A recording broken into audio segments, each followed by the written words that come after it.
Salam sejahtera dan salam perpaduan kepada seluruh rakyat Malaysia. Berita panas hari ini dipetik daripada Malaysia Kini bertajuk Daim sedia dituduh di mana-mana saja walaupun hospital.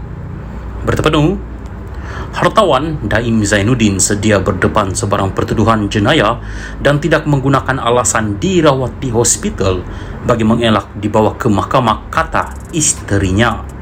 Naimah Abdul Khalid justru menolak kenyataan Ketua Pesuruhjaya SPRM Azam Baki bahawa Daim tidak dapat dituduh di mahkamah kerana sedang mendapatkan rawatan di hospital.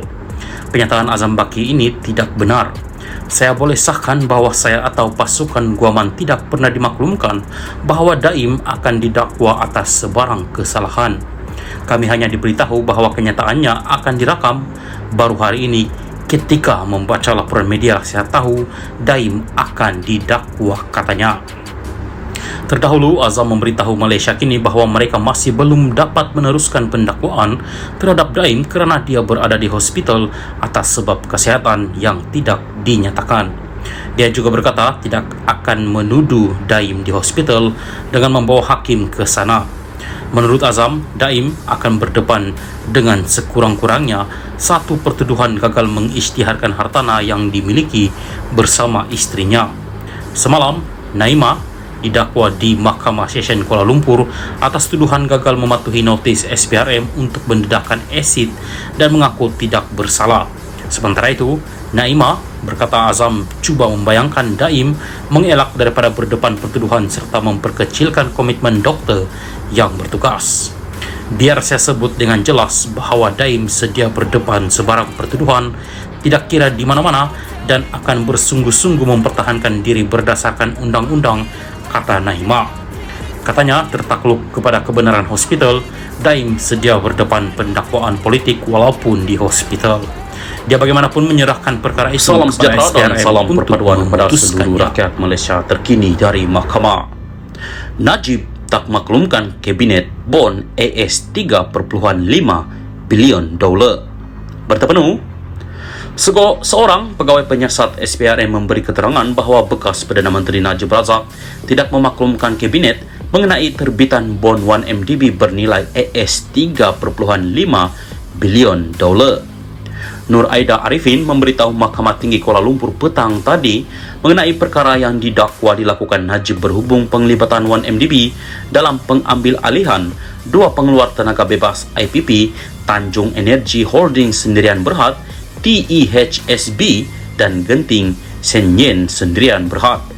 Saksi pendakwaan ke-49 itu memberi keterangan semasa perbicaraan hari ini terhadap 4 pertuduhan salah guna kuasa dan 21 pertuduhan pengubahan wang haram terhadap Najib yang dikatakan dengan dana RM2.27 bilion daripada 1MDB.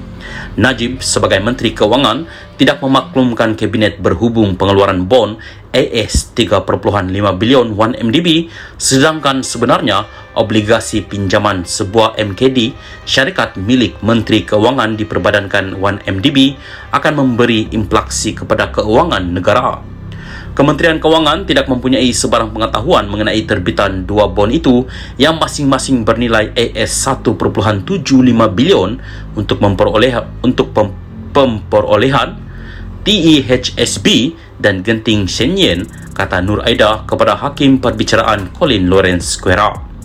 Berhubung bantahan oleh Peguam Bela Utama Muhammad Syafiee Abdullah mengenai dakwaan cakap dengar dan keterangan pendapat, Nur Aida memberi keterangan bahawa Najib didakwa menguruskan 1MDB menggunakan pendekatan top down.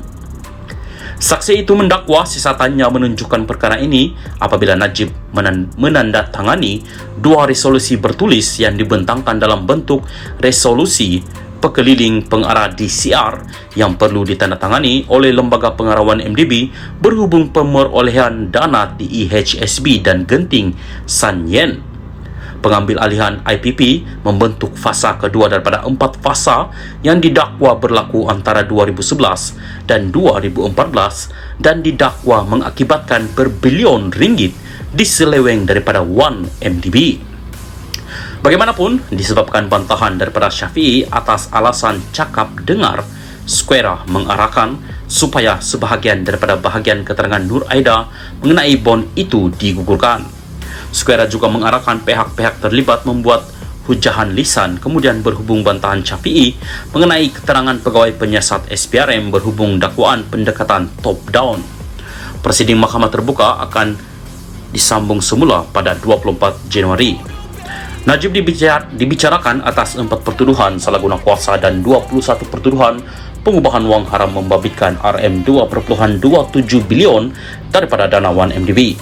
Bagi 4 pertuduhan salah guna kuasa, bekas ahli Parlimen Pekan itu didakwa melakukan kesalahan itu di Islamic Bank Berhad Cawangan Jalan Raja Chulan di Bukit Kelon, Kuala Lumpur antara 24 Februari 2011 dan 19 Disember 2014.